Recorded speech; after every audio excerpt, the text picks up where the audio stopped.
¿Qué es lo que hace que ciertas composiciones musicales perduren en nuestro imaginario colectivo, resonando con emociones tan profundas sin capturar la esencia misma de la melancolía? Desde sus oscuros acordes hasta sus introspectivas letras, la música popular inglesa ha sido un crisol de experiencias humanas, reflejando la complejidad de la vida a través de sus notas y letras. ¿Es acaso una coincidencia que tantas de estas composiciones icónicas hayan surgido de las frías y grises tierras de Inglaterra? Esta exploración es una continuación del viaje iniciado en la primera parte, donde nos sumergimos en las profundidades emocionales de la música inglesa.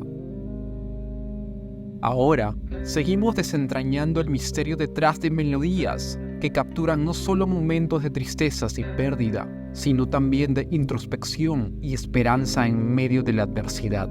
Estas composiciones no solo son una expresión de las emociones individuales de sus creadores, sino también un reflejo de la época y los paisajes emocionales de Inglaterra en los años 60, 70, 80 e incluso en tiempos modernos, con sus calles húmedas y su tumultuosa historia social. Inglaterra proporciona un telón de fondo único que amplifica la intensidad de estas composiciones, llevándonos a través de sus altibajos culturales y emocionales con cada nota y cada palabra.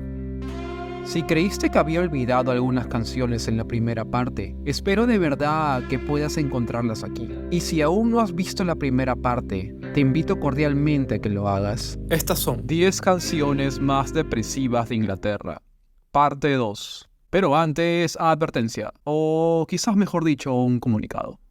El hecho de que una canción ponga tristes a unos y no a otros no quiere decir que no sea una canción triste como tal, ni tampoco una canción feliz o alegre, ¿me entiendes, no? O creo que ya me hizo bolas. En fin, el punto es que la selección de estas canciones proviene nada más de una perspectiva personal que me gustaría compartir, como lo dije antes en la primera parte. Ahora sí, comencemos.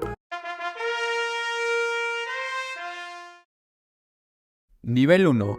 Blood on the Rooftops, Genesis, 1976. Y empezamos con esta banda de Surrey. El rock progresivo siempre se ha caracterizado por abordar temas subjetivos, introspectivos y filosóficos, y por darnos una sensación de superioridad intelectual. Nos sentimos intelectuales, ya que somos capaces de entender un género musical tan complejo y expresivo, quizás debido a la duración extensa de sus canciones. ¿Qué opinan de esto, amantes del prog rock? ¿Qué es para ustedes el rock progresivo, en simples palabras? Díganmelo en la caja de comentarios. Bueno, sigamos.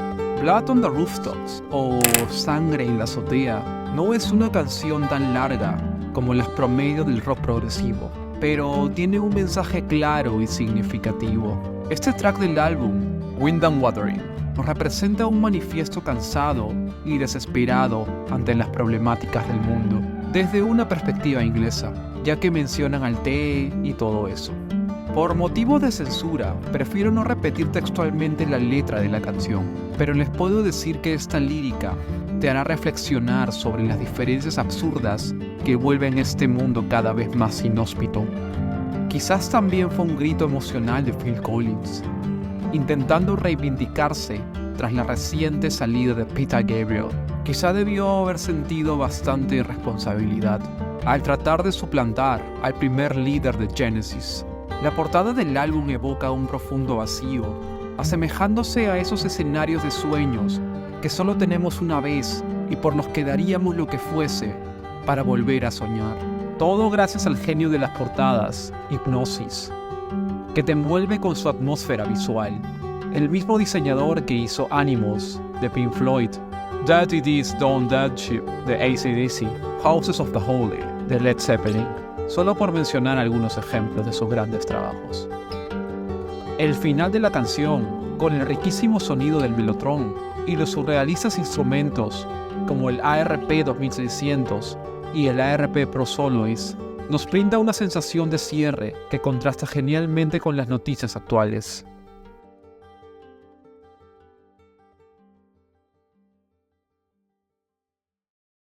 Pregunta rápida. Cuéntame en la caja de comentarios. Nivel 2. Spread Your Wings, Queen, 1977. Esta canción es demasiado emotiva, posiblemente por los toques de romanticismo y clasicismo que nos recuerdan a las sonatas tristes de Mozart. Pero no es que esta canción hable de un romance como tal. Echémosle un vistazo a la vida del protagonista de esta canción. Su nombre es Sammy, un muchacho que tiene que trabajar en un bar todos los días, sin descanso alguno, probablemente más de 8 horas al día. Escuchar siempre las mismas canciones, a la misma gente, los mismos olores, lo mismo de siempre. De eso habla esta canción del álbum News of the World, de la monotonía y el aburrimiento al cual estamos atados, y que a veces no comprendemos por lo cual estamos atados, o no sabemos cómo desatarnos, ya que a veces ese mismo aburrimiento mantiene vivo algún sueño o meta que queremos cumplir. La voz emotiva de Freddie hace aún más dramática la vida de Sammy, haciéndonos hasta sentir pena por el pobre chico. Y gracias a los lloriqueos que hace la guitarra de Brian May, seguramente querremos ir a darle un abrazo a Sammy. La vida de Sammy es tan vacía y probablemente esté consumiendo la juventud de nuestro protagonista. Lo que hace triste esta canción es que su dramático e histriónico coro se puede también asociar a cuando algún ser muy querido se va de nuestras vidas, muchas veces para siempre. Puede ser también para quienes se encuentran atados a alguna dolencia y ansían tanto liberarse de la misma. Y es que la atmósfera musical de esta canción nos sabe a despedida desde sus primeros segundos, gracias al piano de Freddie Mercury. Aunque suene fácil liberarse de algo o de alguien, a veces no es tan fácil como parece. Quizás muchos quieran liberarse, pero algo aún lo retiene, ya sea una deuda por pagar, la misma naturaleza o incluso un amor. Algo fuerte en sí. Debe haber sido algo muy fuerte lo que obligaba a Sammy a pegarse a esa vida tan monótona y vacía, y no abrir sus alas, como dice la canción. Nivel 3. Trash, Suede, 1996. No lo sé, pero desde que escucho el inicio de esta canción, inmersa en los suaves, psicodélicos y rebeldes patrones musicales del Britpop, me sumerjo en una fase de tristeza pura, o quizás más de nostalgia. ¿Qué opinas tú? Vamos a descubrir de qué trata la canción del álbum Coming Up, el tercer disco de esta icónica banda londinense. La canción nos habla de lo difícil que es ser aceptado en la sociedad. Suede se distingue por sus toques glam y andrógenos, algo que en los 90s estaba ya pasando de moda y era visto como algo extraño. Trash nos describe lo mal que nos sentimos cuando usamos algo que hemos deseado vestir por tanto tiempo y alguien nos critica, haciéndonos sentir incómodos, hasta el punto de querer encerrarnos y no salir más.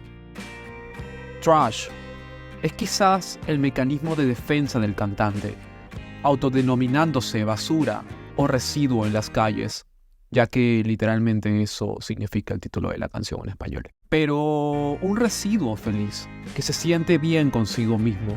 Ese es posiblemente el mensaje de la canción, aceptarse y reírse de uno mismo, para así ser invulnerable a las críticas de la sociedad. Si nos esforzamos por ser aceptados por otros, nunca nos aceptaremos a nosotros mismos y perderemos mucho tiempo, el cual podríamos usar para vivir la vida como realmente queremos. Los coros, dulcemente repetitivos de esta canción, parecen nunca terminar y te harán querer ir a un lugar apartado y empezar a reflexionar. Trash combina perfectamente los tonos musicales vibrantes con la melancolía y el masoquismo.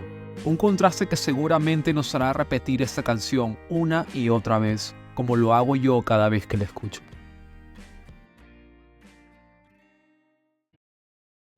¿Sigues aquí conmigo? Bien, apóyame dando like y compartiendo este trabajo. Y por supuesto, con un suscribir. Vamos, que no te cuesta nada. Nivel 4.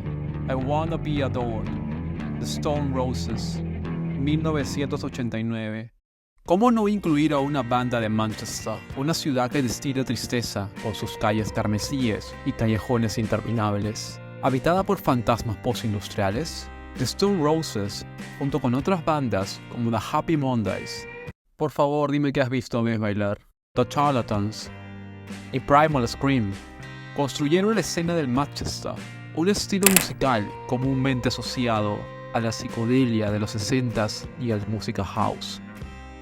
Hablar mal de Manchester o un mancuniano de seguro te meterá en problemas. Muchos consideran esta canción ocultista por la línea que dice "He's already in me" o "ya está dentro de mí", sugiriendo que el vocalista no necesita hacer un pacto demoníaco para invocar poder, ya que ya tiene al ente dentro y solo necesita desencadenarlo. Esto quiere decir que ha nacido con un ente que lo obliga a hacer cosas que no quiere y... Nah, estoy bromeando. El verdadero mensaje de la canción refleja vanagloria con solo leer su título, pero va mucho más allá. Este estilo musical manifestaba la decadencia de una juventud postindustrial, ahogada en el desempleo y las problemáticas sociales. I Wanna Be Adored se sincera con un sentimiento de egocentrismo, pero no ese egocentrismo asociado a la soberbia o arrogancia, sino al hecho de que muchos, incluido el vocalista de la banda, Ian Brown, creen inconscientemente que para mejorar el mundo necesitan el poder y la autoridad para hacerlo. Ian Brown repite unas 20 veces ese "quiero ser adorado", dedicándoselo a quienes piensan que si pudiesen llegar a ser Dios, al menos por un solo día, la vida sería mucho mejor, es decir, sin guerras, sin lamentos y sin diferencias. Esas hipnóticas líneas de bajo y riffs desordenados crean un ambiente de tensión, juventud y rebeldía. Y esa batería suena tan débil, así como una fiesta que ya está acabando, donde solo unos pocos se han quedado a disfrutar de la música y de las voces de su propio yo.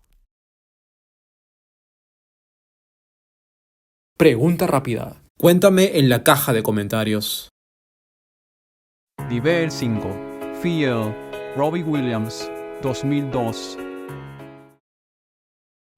Quizá a muchas personas se le venga a la cabeza la hombría y sensualidad de Robbie Williams, pero apuesto que muy pocos se han puesto detenidamente a escuchar la letra de esta canción, que entre poesía, metáforas y expresionismo nos cuenta la historia de un hombre al que su conciencia le grita a los oídos, encontrando su debilidad como ser humano, mortal y vulnerable. En primer lugar nos menciona su relación con un ser supremo, al que muchos llamamos Dios, el cual es autoritario y poco consentidor.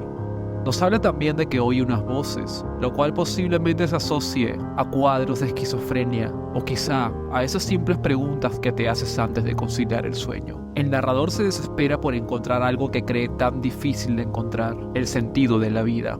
Más allá de un videoclip sensual, se esconde la confusión entre vivir o no vivir, entre descansar o en actuar. Sabe que descansando encontrará esa paz que tanto busca. Sin embargo, tiene miedo a dejar las cosas que, aunque sean vanas y pasajeras, forman parte del regalo que recibió, la misma vida. El narrador clama por ayuda a los cercanos y se sincera con ellos en cuanto a su padecer. También nos habla de su miedo a envejecer y llegar a un estado donde ya no quede nada más por hacer y aún siga obligado a cumplir con un propósito que probablemente nunca vaya a comprender. Es increíble cómo una canción tan sensual y que llegó a puestos altísimos en los 2000 tenga una letra tan oculta, y digo oculta porque no es lo primero que prestas atención, pero sí que lo hace tu subconsciente, el cual retiene todo lo que tú ves o escuchas, y cuando menos te lo esperas, responde, haciéndote hacer cosas que nunca pensaste hacer. Dicen que la tristeza puede ser encontrada en los niveles más altos de la felicidad, y es que ambas no pueden estar separadas. Una empieza donde la otra termina, y así coexisten ambas, lo mismo como el amor y el odio. Nivel 6. The A-Team, Ed Sheeran, 2011. Y seguimos con otra canción de este milenio, y no quiero chocar con los fans de Ed Sheeran, ni tampoco con sus haters, pero no pude evitar incluir esta canción en la lista. Perteneciente a su álbum debut, Blast, The A-Team captura la fría, húmeda e indiferente atmósfera de una calle londinense, donde se desarrolla esta historia. Probablemente una de las canciones más crudas y serias de Ed Sheeran, y te diré por qué. Ed Sheeran nos narra la historia de una mujer quien debe recurrir a trabajos que no son bien vistos por la sociedad para así sobrevivir al duro invierno inglés. En su poesía, el cantante la describe como una mujer joven y pálida, quien además de pedir dinero en las calles y estar esclavizada por otros vicios, se ve también obligada a vender su amor, perdiendo por completo su autoestima. Esto convierte su vida en la de un ángel en el infierno. A veces, las personas más estigmatizadas pueden tener más amor que una persona normal.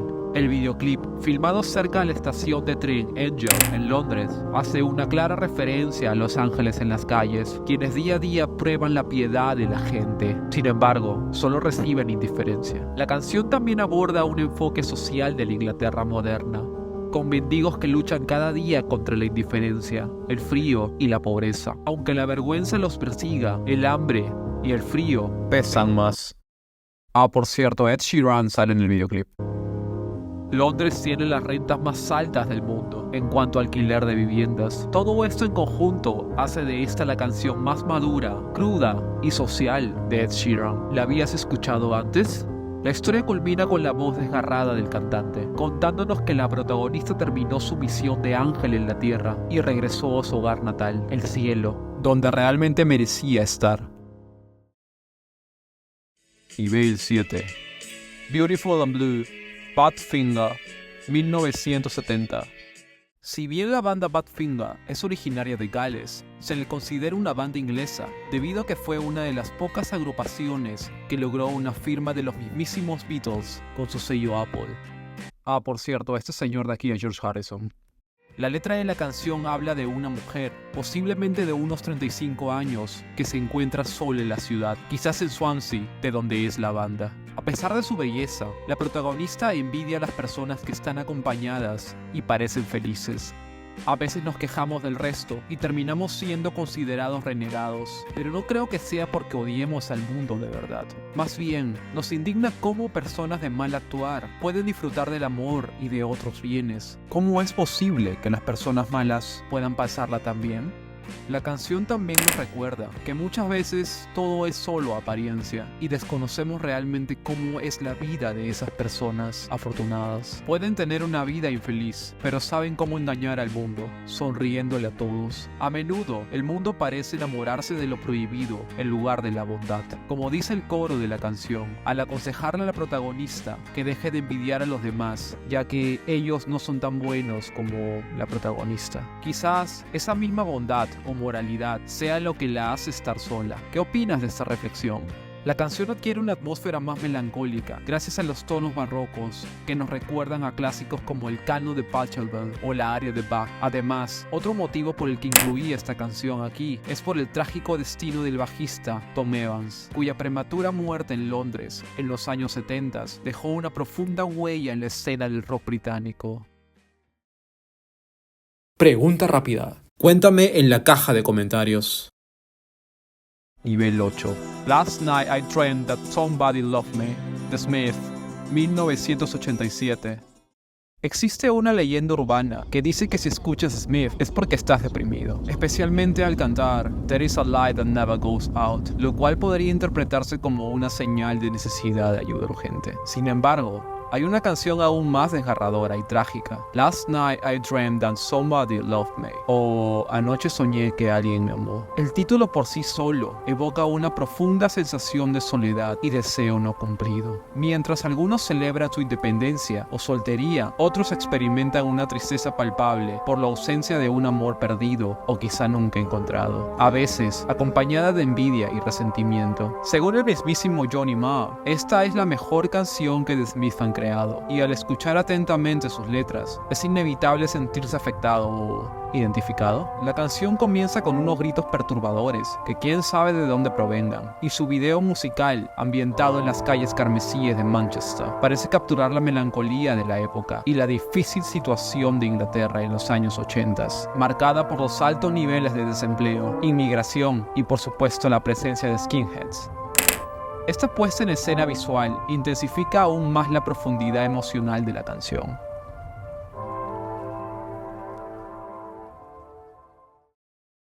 Pregunta rápida. Cuéntame en la caja de comentarios.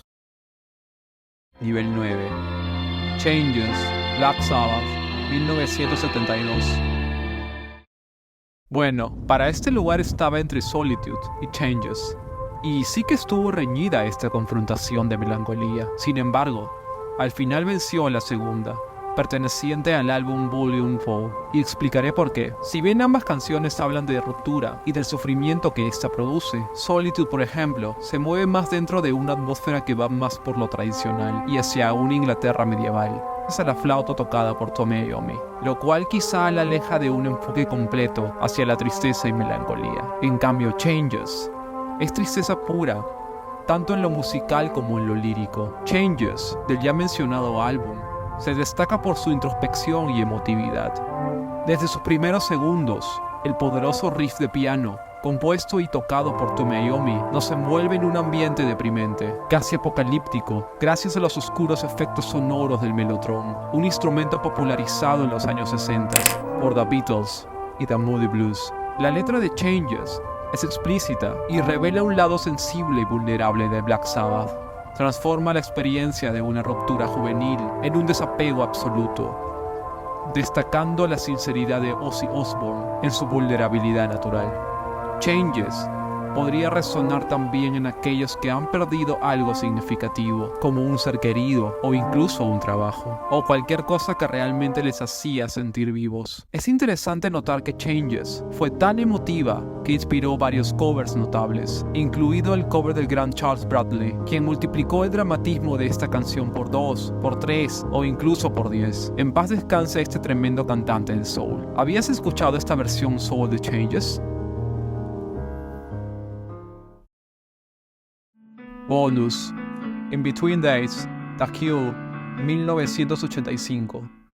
En la primera parte recibí un comentario de Gerard Mason 373 y me dejó pensando en una canción de The Cure. Qué difícil es elegir una sola canción de entre tanta densidad, humedad y oscuridad en toda la discografía de esta banda, especialmente sus álbumes Pornography o Disintegration. Pero me encontré finalmente con The Head on the Door, un álbum que a simple vista muestra a un The Cure más mainstream y popular. Sin embargo, fue la sinceridad y profundidad psicológica de uno de los temas de este sexto álbum de la gloriosa banda de Crowley lo que me hizo seleccionarlo para esta lista. Aunque esta canción habla de una partida o ruptura, es la letra, especialmente la primera estrofa, lo que la hace tan impactante. A medida que crecemos, nos volvemos más conscientes de lo que vemos y escuchamos. De niños, no nos preocupábamos de nada. Nuestra única preocupación era jugar y vivir intensamente. Más de uno aquí debe haberse sentido confundido, o mejor dicho, atemorizado por el futuro. Esas canas, esas arrugas comienzan a aparecer. Ya no tenemos la misma digestión ni las mismas energías de antes, y lo máximo que aguantamos en una fiesta es hasta la 1 de la mañana. Ya no somos los mismos físicamente, y aunque lo tomemos en broma, para muchos,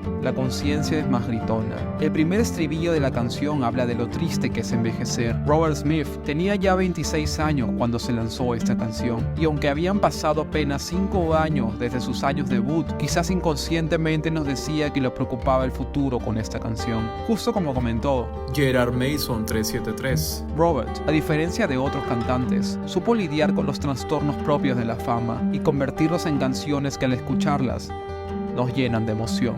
Hago menciones especiales de otras canciones, como The Figurehead y Love Song. Bonus: Valediction, Wishbone Ash, 1971. En la primera parte había mencionado Solitude de Warhorse, una canción notablemente trágica y depresiva. Ahora, en esta segunda parte, Valediction del álbum Pilgrimage de la banda Wishbone Ash, en cambio, es menos densa y menos sombría que Solitude. Sin embargo, también puede evocar una atmósfera capaz de transportarte a momentos inquietantes de tu vida. Desde su inicio, parece una oración desesperada para eliminar algún mal terrible. Imagínate en una remota campiña del norte de Inglaterra, en un frío día de otoño, donde ni siquiera llega el autobús. Te encuentras solo, sin dominar bien el idioma local, sin conocer a nadie más que la música que te acompaña. Esta canción podría ser reconfortante para aquellos que se mudan a un pueblo nuevo o país y se sienten solos. La guitarra pastoral y melancólica de Andy Powell y Ted Turner complementa una voz desgastada cargada de desesperanza. La letra sugiere una despedida inminente por parte del narrador, sin especificar de quién se despide exactamente, si es que es de alguien en particular o si se trata de una despedida general, es decir, una despedida del mundo. Las notas prolongadas de la guitarra parecen susurrar secretos ancestrales de la tierra, mientras que el ritmo cadencioso te lleva a un viaje introspectivo por los paisajes interiores del alma. Es como si cada acorde resonara con las emociones más profundas y perdidas del protagonista, tejiendo una narrativa de nostalgia y resignación. Finalmente, nivel 10. Weeping Willow, The Birth, 1997. Mencionamos a The Birth, es inevitable imaginar rebeldía y arrogancia, con su clásico Bittersweet Symphony, o quizás positivismo y alegría, con su canción Lucky Man. Sin embargo, al adentrarse aún más en su álbum, Urban Hymns, nos encontramos con gemas como Drugs Don't Walk y Velvet Morning. Y si vamos aún más al fondo, llegamos quizá al punto más decadente y subjetivo del álbum. La canción número 12, que lleva el nombre de Weeping Willow, o Sauce Llorón en español. Esta canción nos sumerge en la historia de un joven que ha perdido todo orgullo y vergüenza al admitir su depresión al mundo, aferrándose solo a sus seres queridos para salir adelante. En Weeping Willow, el narrador ruega desesperadamente por ayuda para combatir el enemigo que muchos conocemos. Ashcroft es explícito al describir los síntomas de este mal, cansado de enfrentar cada mañana con la misma monotonía al abrir las cortinas de su habitación. La canción también aborda el odio por los veranos y el deseo de días grises y fríos, un sentimiento que muchos pueden relacionar con la búsqueda de refugio en la misma melancolía. La depresión y la ansiedad se entrelazan con la desesperación y los vicios, mostrando un lado vulnerable, incluso en estrellas de rock como Richard Ashcroft. The Birth contrarresta la melancolía con la poderosa energía del Lucky Man, la cual contrasta en todos los sentidos con Weeping Willow. Y bien, pregunta rápida. Cuéntame en la caja de comentarios. ¿te pusiste triste? Cuéntame lo que piensas sobre esta lista. ¿Estás de acuerdo? ¿Quitarías alguna canción? ¿Agregarías otra? Déjame saberlo en la caja de comentarios. Gracias por haberte quedado conmigo hasta aquí, y espero que realmente hayas disfrutado de este video. ¿Me ayudarías a suscribirte a este canal? Vamos, que no cuesta nada. Cuídate mucho, nos vemos.